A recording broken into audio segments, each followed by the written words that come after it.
What's up, everybody? It's Deuce and Lazar, and we're back for after day 3 of the NFL draft. I think we're both a little bit bleary-eyed. What day is it?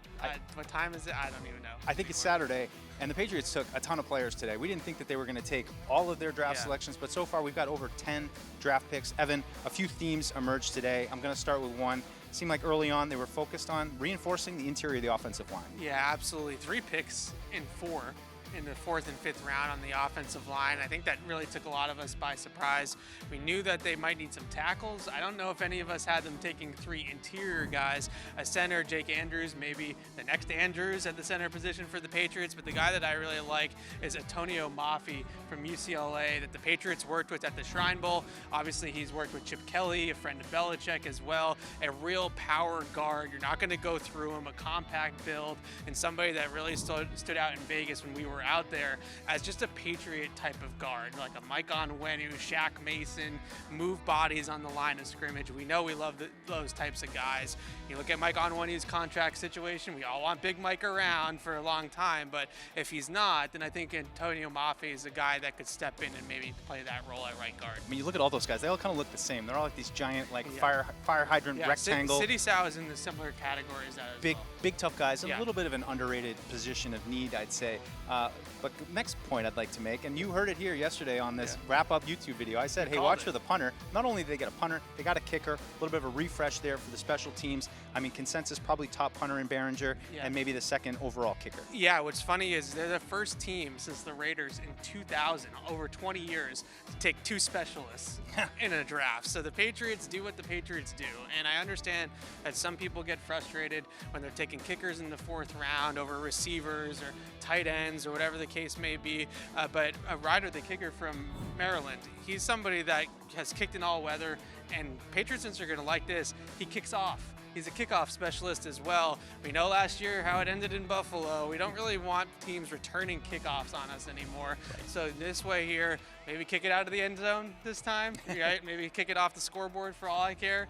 And let's avoid kicking it to Nyheim Hines as much as possible against Buffalo next season. All right, my third takeaway from today, and Evan, I think this is probably the one that you're most excited about. I'm most excited about. I mean, look, there's no secret. Everybody wanted a wide receiver out of this draft, and it was getting a little bit tenuous there towards the end as they're taking backup guards and kickers and all those things. But then as we got to the 6th round, they finally took a couple flyers on a couple wide receivers that I think fit the mold of what they need, quick interior guys with some speed, some plus potential. Tell us about these 2 guys. I got to be honest with you, Mike. I was teetering on the ledge a little bit because I was really disappointed that the Patriots didn't add any offensive talent that could help the 2023 team. I saw with the interior offensive linemen, they're thinking about needs maybe down the road. But you really hope that Cole Strange, David Andrews, and Mike Onwenu are going to be your 3 guys starting every game for you next season. So where was that influx of talent that could maybe push this team forward in 2023?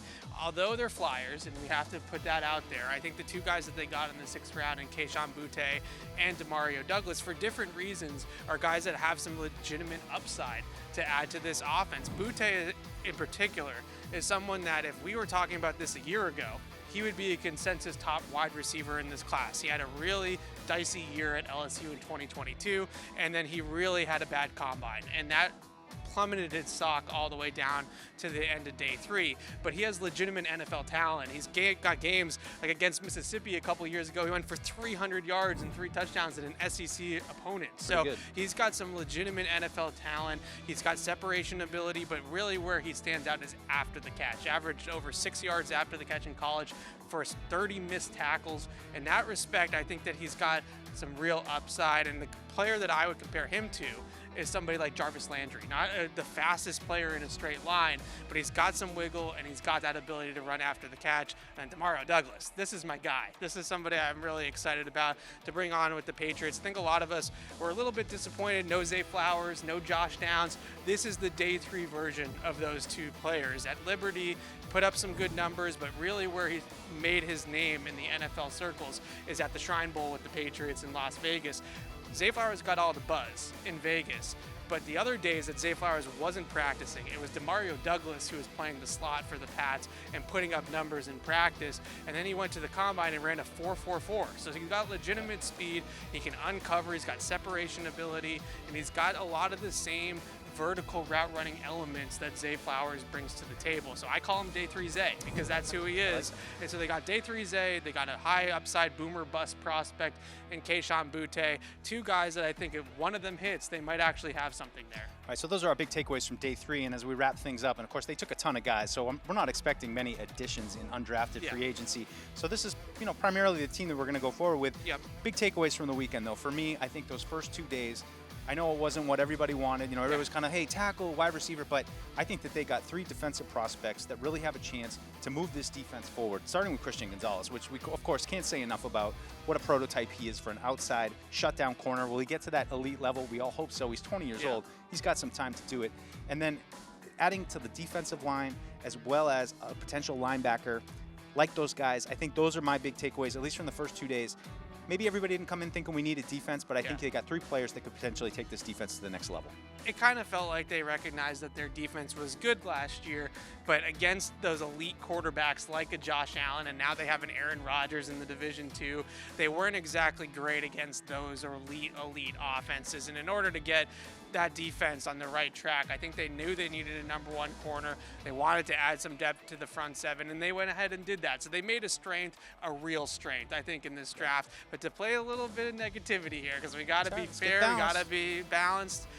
It's a little bit disappointing that they come away from this draft without a real impact player on offense for the 2023 season. I love the 2 Day 3 Flyers at the wide receiver position, but I can't sit here and say that they're anything more than lottery tickets. They're not. Those are 2 guys that they could just as easily pan out as they could just be completely out of the league in a year, right? We just don't know.